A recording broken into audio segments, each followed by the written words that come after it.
Salom, mening ismim Otabek. Bugun men sizlarga bir ish kunim qanday o'tishini ko'rsatib berishga harakat qilaman. Ishga doim o'z vaqtida kelishga harakat qilaman va yo'ldagi tirbandliklar sabab biroz kechga qolaman. Bilimzorda assistent bo'lib ishlayman. Ishni o'quv xonalarini darsga tayyorlashdan boshlaymiz. Asosiy o'quvchilar oqimi esa shu soatdan keyin boshlanadi va shu soatdan boshlab men o'zimni uddalab bo'lmas topshiriq filmidagi Tom Kruzga o'xshataman.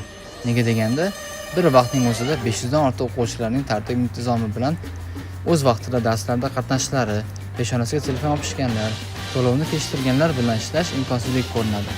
Ko'rib turganimizdek, biz buni uddalaymiz. Ish vaqtining asosiy qismi tik oyoqda va tinimsiz harakatlar bilan o'tishga qaramay, jamoaning ahilligi va rahbariyatning iliq munosabatda charchoqlarni yuvib ketadi. Sizlarga gapirib ovqatlanish vaqti ham o'tib ketibdi-ku. Tezgina tushlik qilib olgach, yana ishga sho'ng'ib ketaman. Ishlarni a'lo darajada yakunladik. Endi ketsam ham bo'ladi.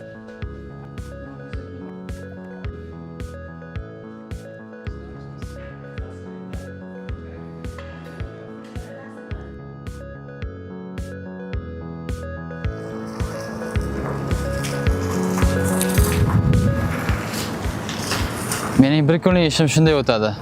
Kelinglar bir imzoga.